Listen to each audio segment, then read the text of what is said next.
Boa noite a todos.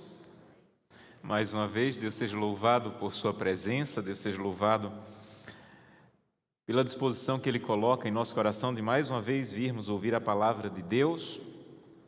Nós já estamos no meio da semana, então já é possível compartilhar algumas percepções com vocês. E eu quero louvar a Deus pelo que estou vivendo essa semana aqui com vocês. O carinho com que estamos sendo recebidos pelo pastor Márcio e por toda a equipe, por todo o grupo, o pessoal do louvor, da música, da imagem, da transmissão, do som, e Deus seja louvado. E as pessoas que a gente vai encontrando aqui na saída e abraçando e conversando, abraçando assim, não é? Um pouco distante, mas conhecendo, e a simpatia de vocês, o carinho, o cuidado de vocês está me marcando essa semana, eu agradeço por isso. E eu queria dizer para vocês, os alunos internos aqui, vocês às vezes nem percebem isso. Eu estou andando aí durante o dia no campus com a família e vocês não percebem que o que vocês fazem, a maneira como vocês agem também vão marcando a gente. Eu passei alguns anos da minha vida no internato e sábado vocês estavam na praça, muitos de vocês cantando, e como aquilo me relembrou o meu tempo de internato com carinho. Que bênção, Deus abençoe vocês também, muito obrigado por estarem aqui. Deixa eu falar agora para vocês que estão nos assistindo. Eu imagino que vocês saibam que nós estamos transmitindo essa semana da igreja do IACS. E se você está pensando em conhecer um bom internato, eu recomendo você vir conhecer o IACS. Tem sido uma bênção essa semana ter a convivência aqui com a igreja, com o colégio, com os alunos, tem sido uma bênção. E eu louvo a Deus pela oportunidade que tive de conhecê-los e estar com vocês essa semana. Muito bem, vamos para a Bíblia. João capítulo 17 é o que vamos estudar hoje. João capítulo 17. Se você estiver com a Bíblia, aí mesmo no celular, onde estiver, abra a Bíblia, nós vamos estudar, vamos ler a palavra de Deus hoje. João capítulo 17. Quero louvar a Deus. Hoje eu fiquei um tempo vendo os comentários e orando, tirei um tempo para orar pelos pedidos que foram colocados ali nos comentários. Mais de 900 pessoas acompanharam o sermão de ontem, algumas fizeram alguns pedidos de oração e disseram: pastor, por favor, ora. E eu orei, alguns pelo casamento, outros por alguma questão de saúde, alguma questão de emprego. E eu fui pedindo a Deus que abençoasse vocês, que mais uma vez, mesmo separados, possamos estar unidos pela palavra e pela presença de Deus. João capítulo 17. Antes de lermos, eu quero convidá-lo a fechar os olhos para mais uma vez falarmos com Deus. Vamos orar? Querido e eterno Pai, mais uma vez estamos pedindo a Tua ajuda, pedindo a Tua presença, na certeza de que o Senhor quer falar conosco. O Senhor disse que quando 2 ou 3 estivessem reunidos em Teu nome, o Senhor estaria com eles. E nós te pedimos que a Tua palavra mais uma vez fale ao nosso coração, que o homem Josanã se cale e que o Teu Santo Espírito, através da Tua palavra, é quem fale ao nosso coração. Abre os nossos olhos espirituais, Santo Deus, e nos ajuda a perceber o Espírito Santo andando aqui entre os bancos da igreja, na galeria, entre as pessoas que estão assistindo pela internet, que o Teu Santo Espírito de maneira muito clara venha a ser sentido e fale poderosamente conosco. É o que te pedimos por Jesus. Amém. Amém. João capítulo 17. Sempre que você for ler a Bíblia, é muito importante que você entenda o contexto do que você vai ler. O contexto, ele vai te ajudar a compreender muito a profundidade do que Deus quer falar com você através do texto. Eu imagino que vocês saibam que originalmente a Bíblia não tinha capítulos e versículos. Então, quando João escreveu o Evangelho, ele não disse assim: agora vou terminar o capítulo 15 e vou começar o 16, verso 1, 16, verso 2. Quando os livros da Bíblia foram reunidos para ajudar a encontrar, foi dividido em capítulos e versículos. Imagina se eu dissesse para você, no meio de mais de 2.000 páginas, olha, procure aí algum lugar na Bíblia que está falando sobre a oração sacerdotal de Jesus. Nós demoraríamos muito para encontrar. Então, capítulos e versículos é uma bênção para encontrar o texto. mas nem sempre ajuda para entender o contexto. Então, quando você quer se aprofundar no que você está lendo, você precisa entender o contexto. E o contexto de João 17 é muito importante, porque João 17 faz parte de uma seção da Bíblia que é a última mensagem de Jesus para os discípulos antes de morrer na cruz. Os discípulos estão tristes, angustiados, aflitos, porque Jesus disse assim: eu estou indo embora, eu vou morrer, vou ressuscitar e vou voltar para o céu. E os discípulos ficam tristes. E para isso Jesus começa um sermão lá no capítulo 14. Então, do capítulo 14 ao capítulo 17 é a mesma seção bíblica. Lá no capítulo 14, Jesus começa dizendo: não se turbe o vosso coração, não fiquem aflitos. Eu estou indo para a casa do meu pai, é verdade, mas eu estou indo preparar lugar, e quando eu for e vos preparar lugar, farei o quê? Voltarei para vos receber, para que onde eu estou, vocês também estejam. E aí Jesus continua no capítulo 15, dizendo assim: olha, e tem mais, vocês não precisam ficar separados de mim, porque eu sou a videira e vocês são os ramos. Vocês podem aprender a permanecer ligados a mim. Aí ele continua no capítulo 16 dizendo: eu tenho mais uma boa notícia para dar. Vocês não vão ficar órfãos, eu vou enviar o Consolador, o Espírito Santo, para estar com vocês. Aí ele conclui essa sessão com o capítulo 17, que é a oração sacerdotal. E nessa oração, Jesus pede algumas coisas a Deus, mas tem uma coisa que ele pede várias vezes. Então, nessa oração, ele pede, ele fala com Deus, ele apresenta, mas tem uma coisa que ele repete em algumas versões 6 vezes, um pedido a Deus. 6 vezes ele diz: Pai, eu estou indo embora e eu te peço que os que vão ficar permaneçam o quê? Unidos. Aí ele repete: Pai, que esses que vão ficar aqui na terra permaneçam unidos, que eles sejam um como eu e o Senhor somos um, que eles permaneçam em unidade. 6 vezes Jesus pede a mesma coisa, que eles fiquem unidos, que eles fiquem unidos, que eles fiquem unidos. Ora, Jesus não iria pedir 6 vezes a mesma coisa se aquilo não fosse importante, se aquilo não fosse urgente, se aquilo não fosse essencial. Por isso Jesus repete várias vezes. Você sabe por que Jesus repete várias vezes? Porque esse era um problema dos discípulos. Você lembra de um dia, não precisa abrir, mas eu quero ler para você. A Bíblia diz que um dia, essa história está registrada no livro de Marcos, capítulo 9. Marcos, capítulo 9, diz que um dia Jesus estava caminhando. Marcos, capítulo 9, verso 33. Ele estava indo para Cafarnaum e quando ele chegou, ele perguntou aos discípulos: o que é que vocês vinham conversando no caminho? E a Bíblia diz que eles ficaram em silêncio porque eles não queriam falar, porque no caminho eles não vinham conversando, eles vinham brigando para saber quem era o maior. Está lá em Marcos capítulo 9. Você lembra um dia, e isso já está lá em Mateus capítulo 20, Mateus capítulo 20, quando uma mãe tem coração bom, não é? Essa mãe chegou para Jesus e disse assim: Senhor, por favor, quando o Senhor voltar no teu reino, coloca os meus 2 filhos, um à tua direita e outro no trono à tua esquerda. E aqui diz no verso 24 que os discípulos, quando ouviram isso, ficaram indignados contra os outros. Sabe por quê? Porque todos eles queriam um lugar no direito e outro esquerdo. Eu acho que eles pensaram assim: se fosse para pedir para a mãe, eu tinha pedido a minha primeiro. Sabe por que Jesus pediu tanto por unidade? Porque os discípulos viviam brigando.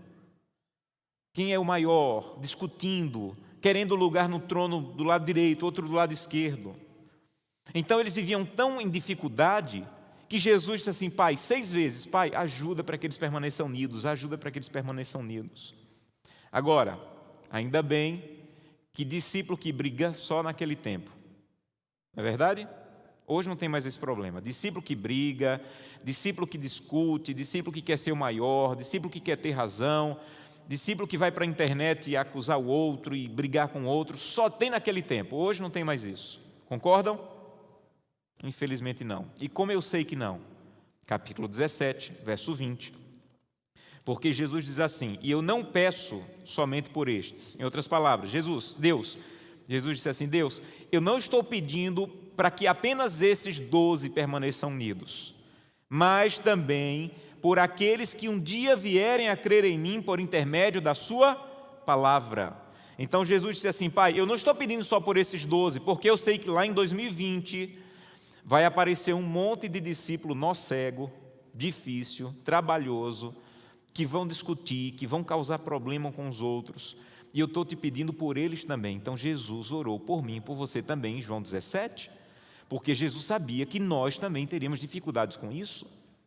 Um dia, e por isso eu preparei esse sermão, porque uma pessoa me disse assim: pastor, na sua opinião, qual é a maior dificuldade, o maior desafio, não dificuldade, mas qual é o maior desafio da igreja adventista hoje? Eu pensei por um tempo e cheguei à conclusão, meus irmãos, que o nosso maior desafio não é batizar mais pessoas, não é ter mais dízimos e ofertas, não é construir mais hospitais ou escolas.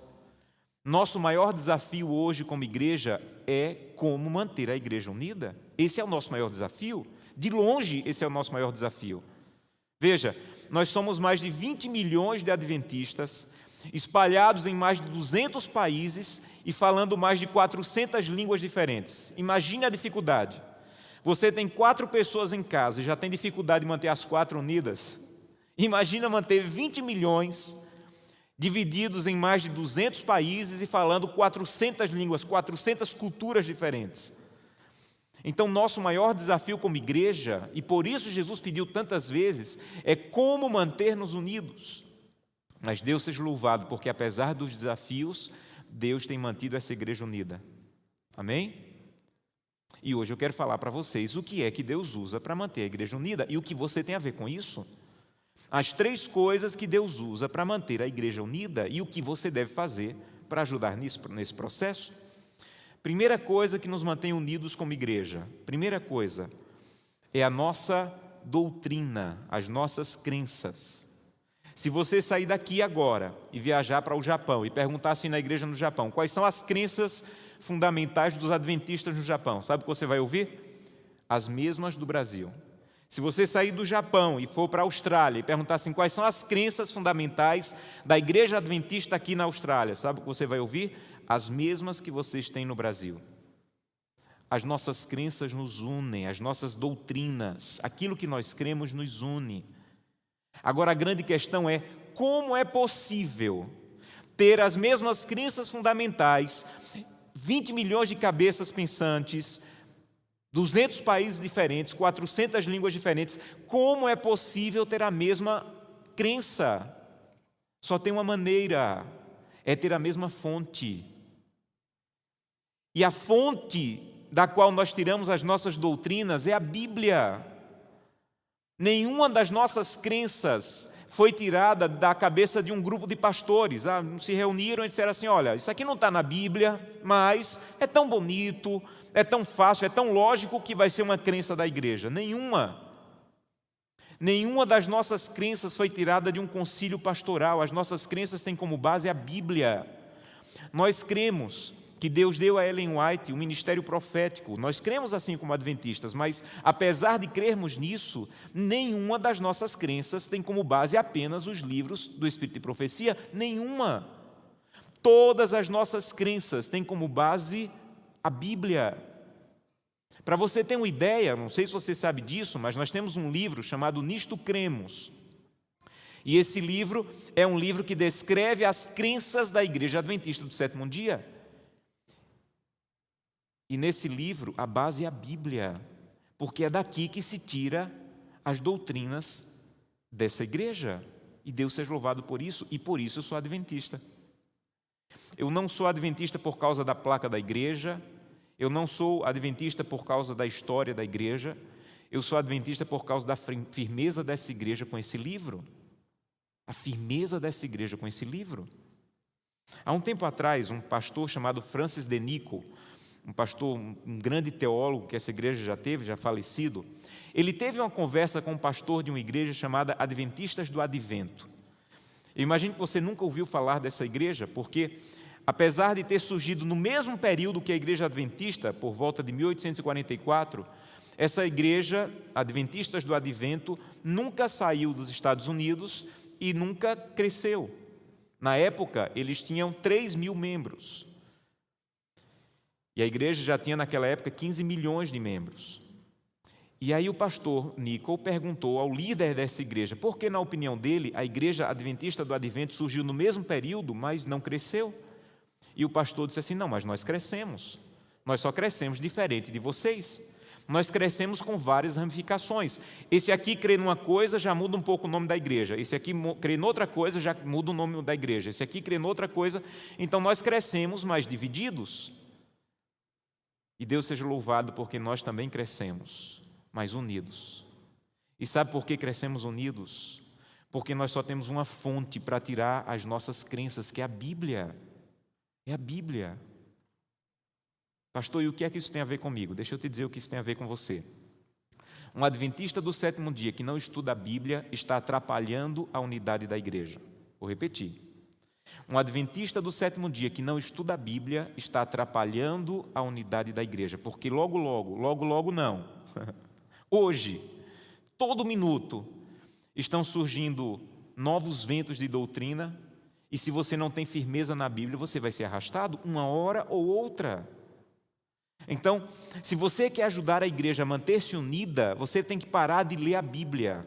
Quanto mais rápido você parar de ler a Bíblia, melhor. Você tem que começar a estudar a Bíblia.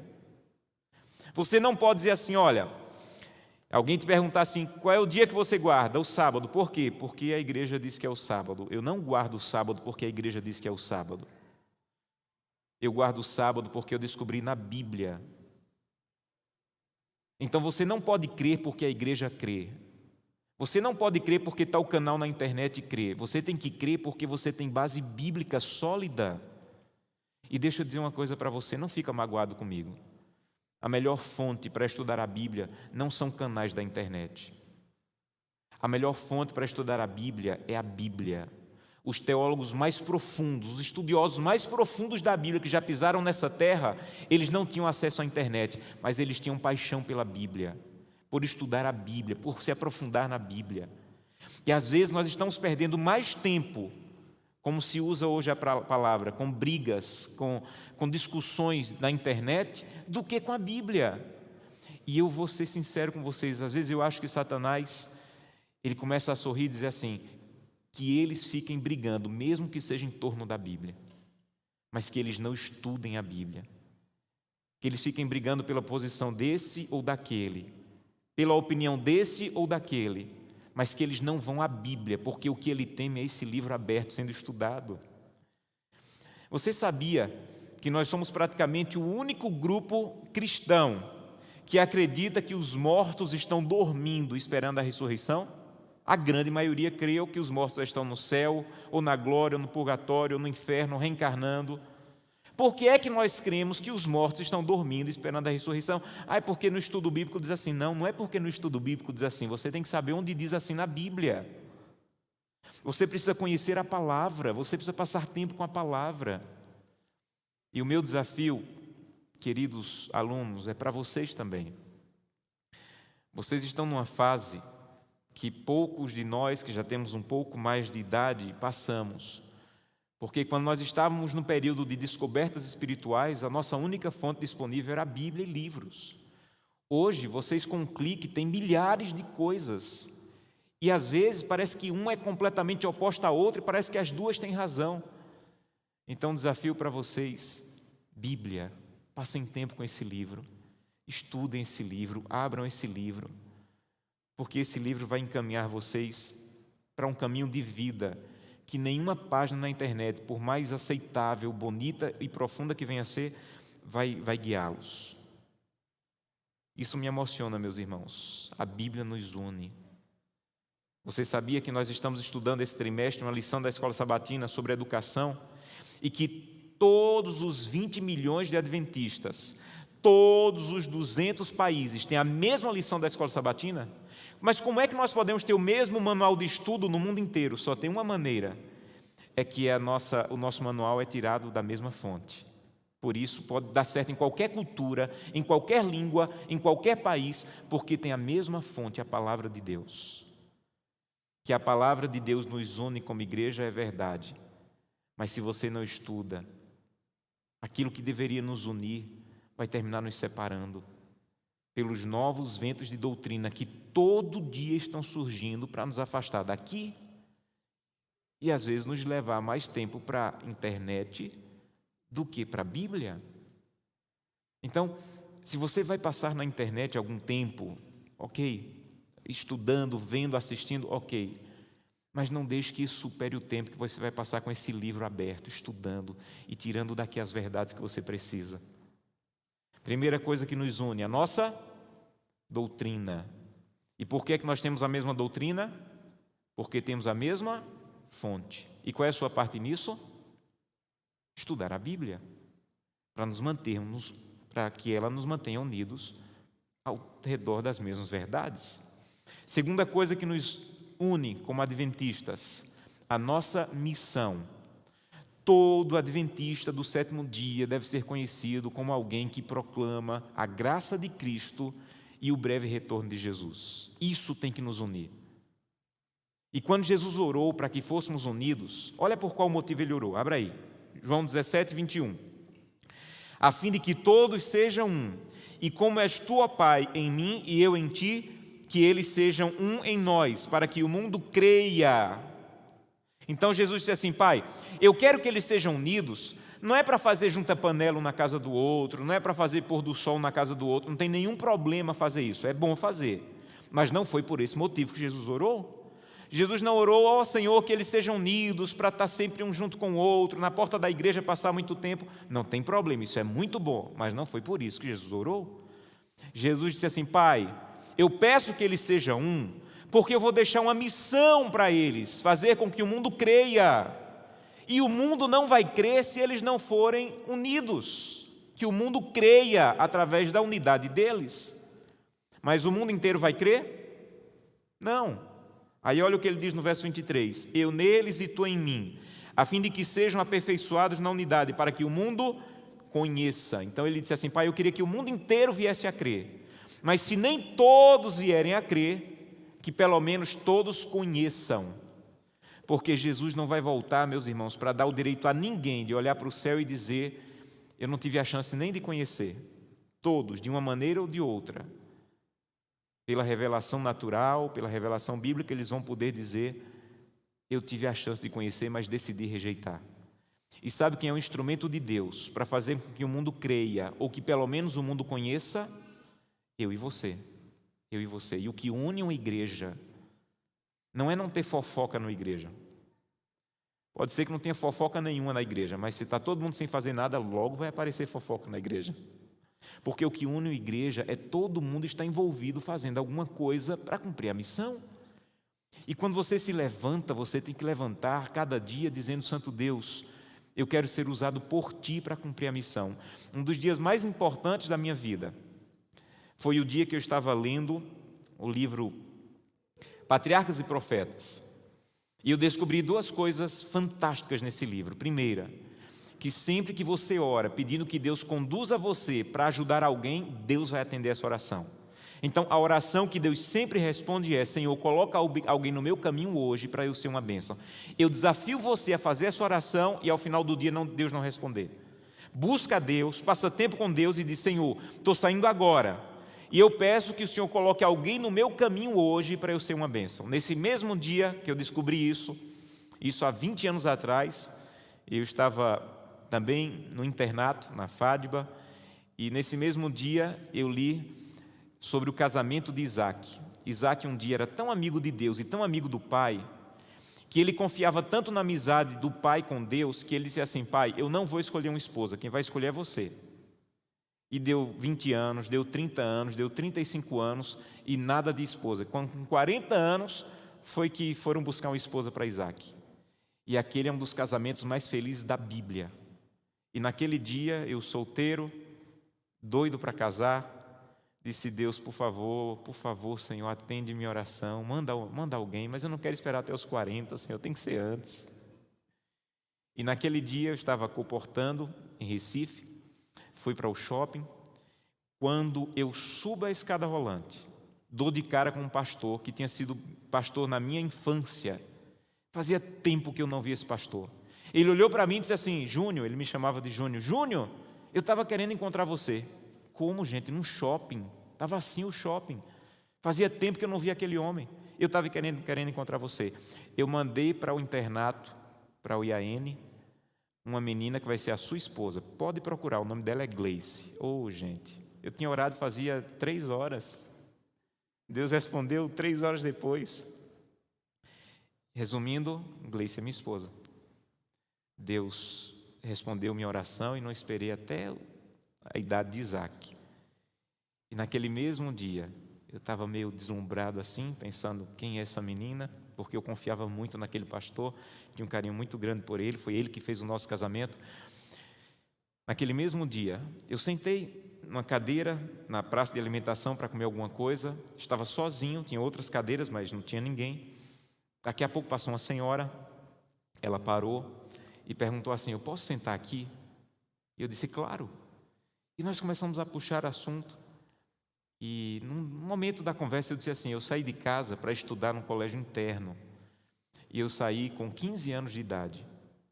E quando eu saí, minha mãe disse assim: meu filho, confie em Deus, faça o seu melhor e confie em Deus, que Deus vai estar do seu lado em todo momento. Quando eu falei isso, a mulher começou a chorar. E eu perguntei: o que é que está acontecendo? E ela disse: eu estou aqui na minha bolsa, com um exame de uma doença que eu descobri, e eu recebi agora esse exame, e ninguém da minha família sabe ainda. E quando eu estava passando aqui, eu senti claramente que devia sentar aqui, porque você tinha alguma coisa para me dizer. E eu tinha orado algumas horas atrás: Senhor, coloca alguém no meu caminho hoje, para que eu possa falar do teu amor. Foi naquele dia que eu descobri que quando você sai de casa, você tem que sair pensando em cumprir a missão. Quando você se levanta e vai para a padaria, você não tem que ir para a padaria por causa do pão, você tem que ir por causa do padeiro. Quando você pega um táxi, você não pega por causa do taxista, você pega por causa da viagem, você pega por causa do taxista. É isso que nos mantém unidos. É você dizer: Santo Deus, me usa de alguma maneira para cumprir a missão, para ser uma bênção na vida de alguém. E sabe por onde a melhor missão começa? Pela família. Ellen White diz que o mais forte argumento em favor do cristianismo é uma família bem estruturada. O maior argumento não é chamar Leandro Quadros para defender a verdade, apesar de ser um homem especial, o pastor Arilton. O maior argumento em favor do cristianismo é uma família bem ordenada. O cristianismo tem que funcionar na minha casa para poder funcionar na padaria. O cristianismo tem que funcionar na minha casa para poder funcionar na rua. Alguns anos atrás eu escutei a história de um missionário chamado Ronaldo Lindório. Ele foi à África fazer um evangelismo e ele construiu numa vila uma igreja e uma pequena clínica de saúde. E uma das primeiras pessoas a serem batizadas naquela vila foi o feiticeiro. Deixou a feitiçaria, aceitou Jesus Cristo e foi batizado. E outras pessoas foram batizadas. Quando a igreja estava estruturada, a clínica estava funcionando, ele foi embora para continuar em outro lugar. E depois de um tempo ele resolveu voltar para visitar a igreja naquela vila.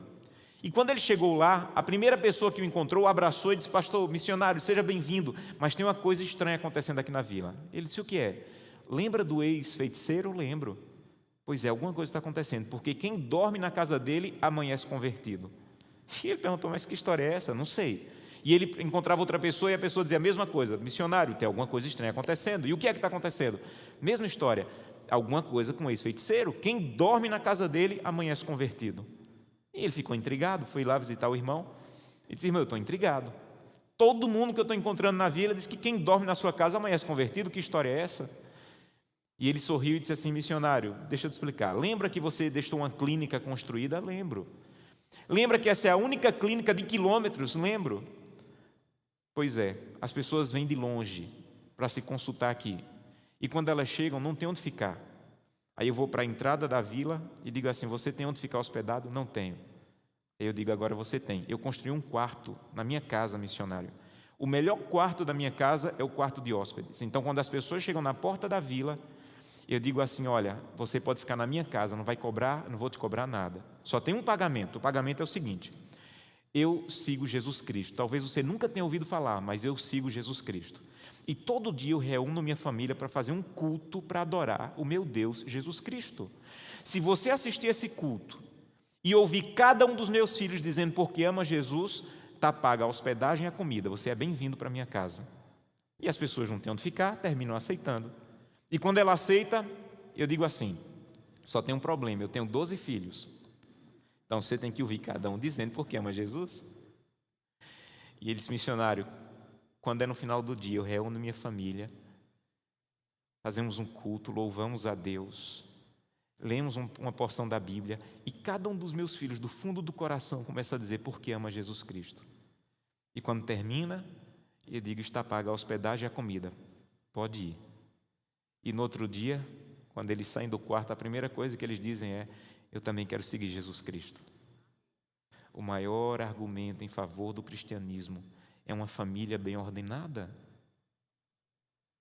É funcionar em casa, é funcionar no meu casamento, é funcionar com os meus filhos. Segunda coisa que Deus tem usado para manter essa igreja unida é a nossa missão.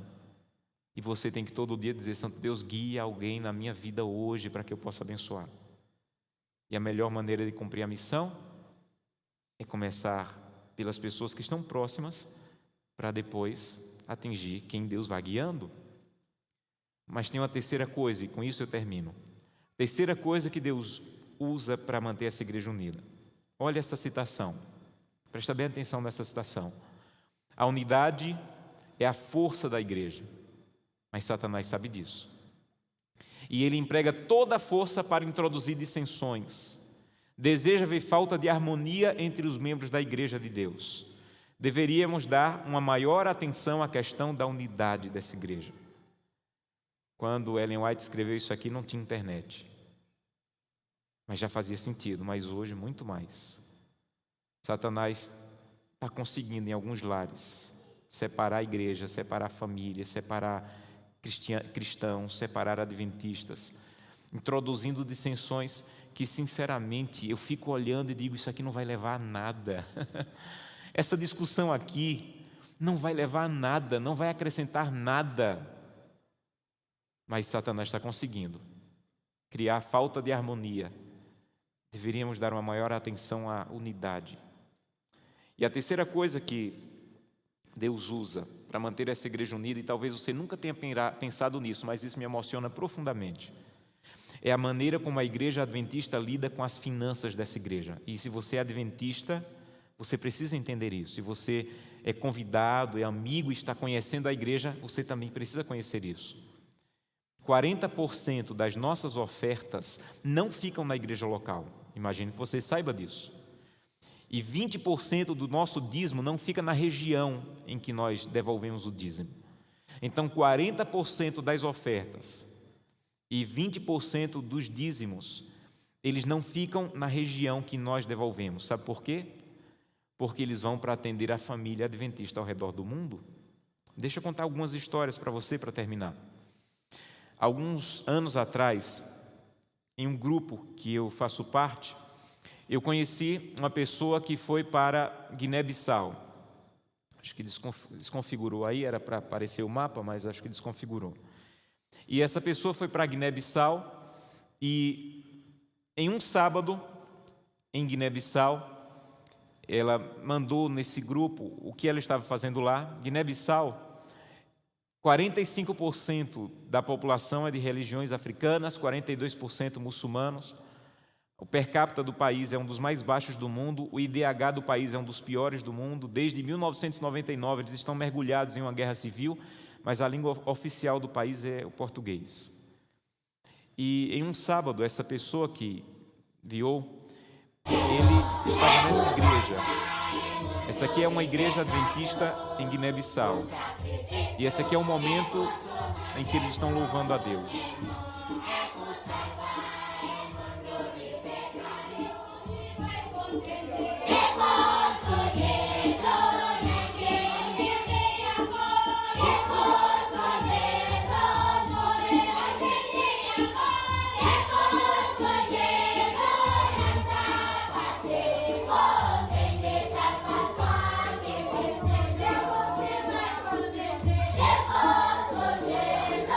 estavam cantando em crioulo, e a letra da música é essa aqui, ó. O sacrifício vivo fez Jesus em amor e salva o mundo do pecado. Depois que Jesus nasceu, entendi o amor.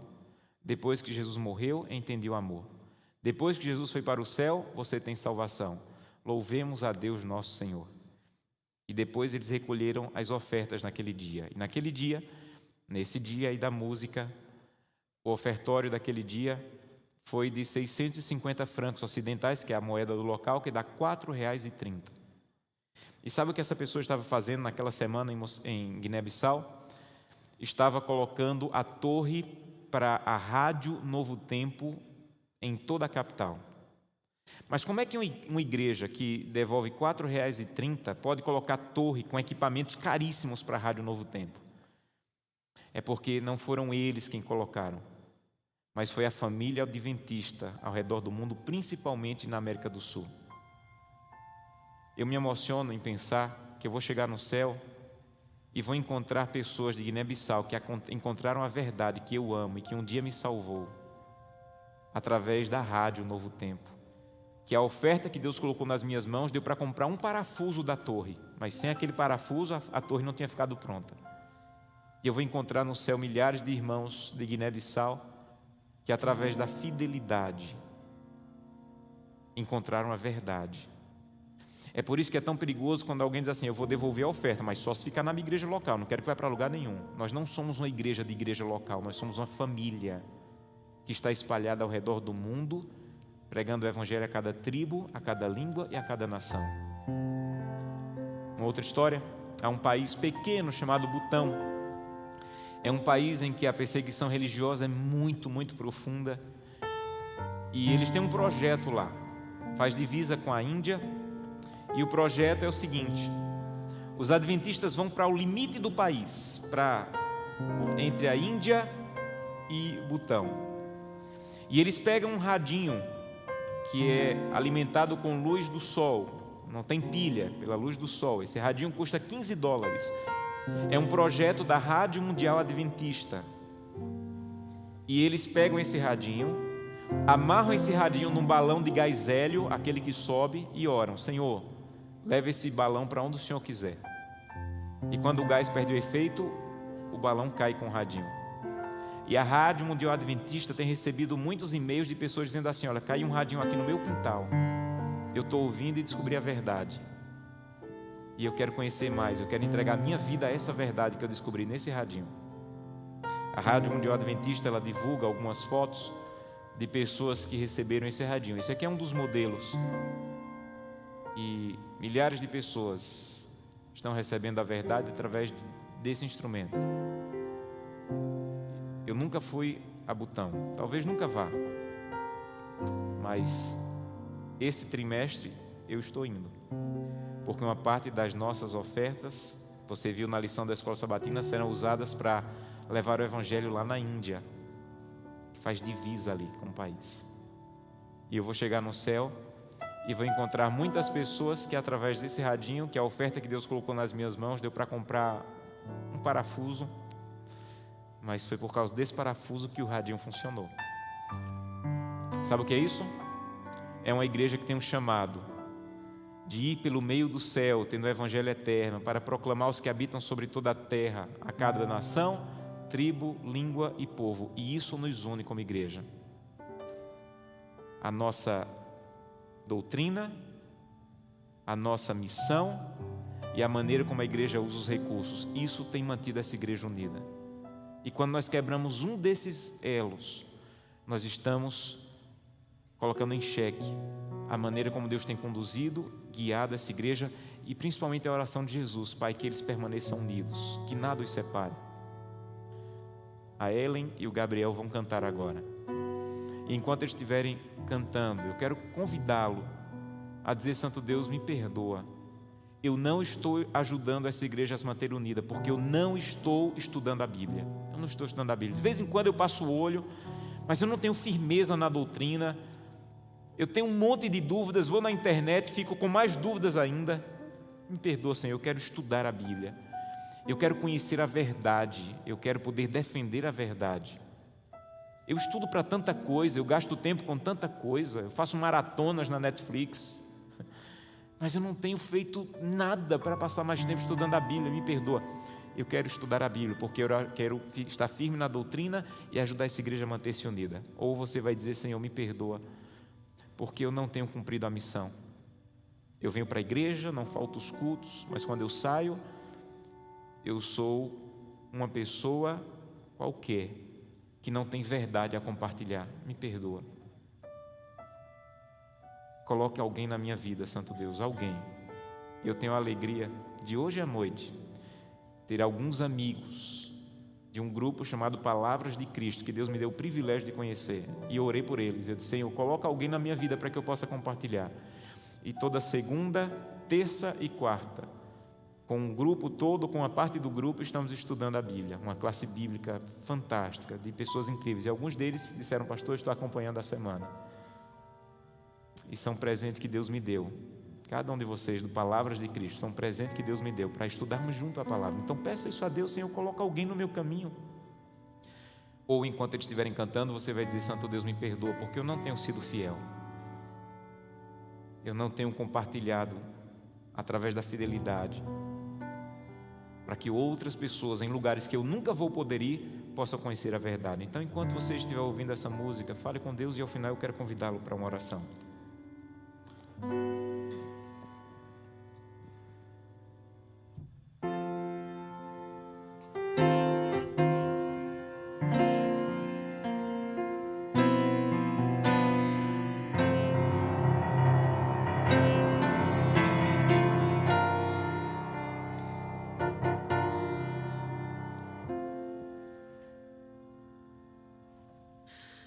Deus nos chama para servir o seu nome, proclamar, levando o evangelho a cada bairro, a cada lar. Procura homens de valor, de fé e comunhão, de um coração repleto por amor cristão. Deus não precisa de alguém de intelecto incomum, e nem está buscando alguém só para ser mais um. E embora chame a muitos, bem poucos querem vir. Venha então você servir.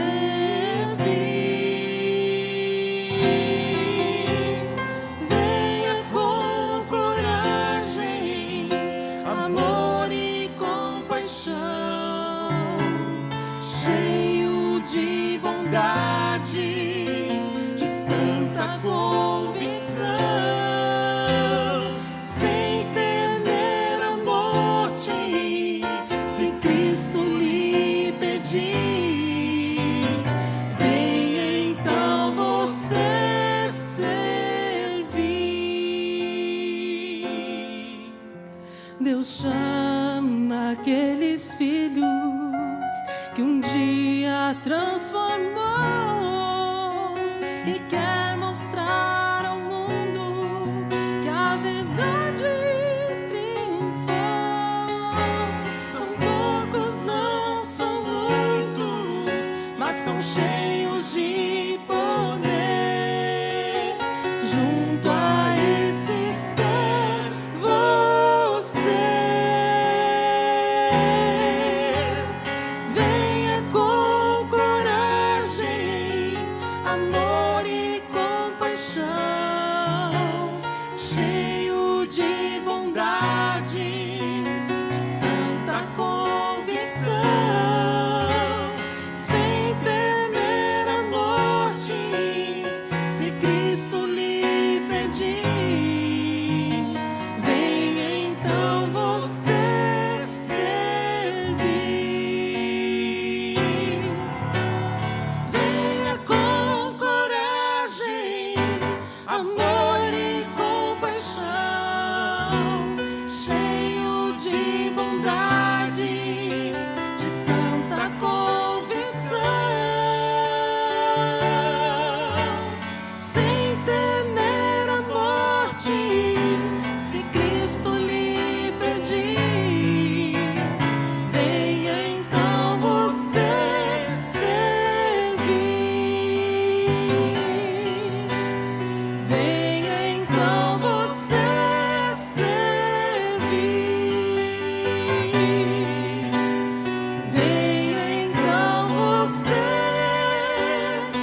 Muito obrigado, amigos.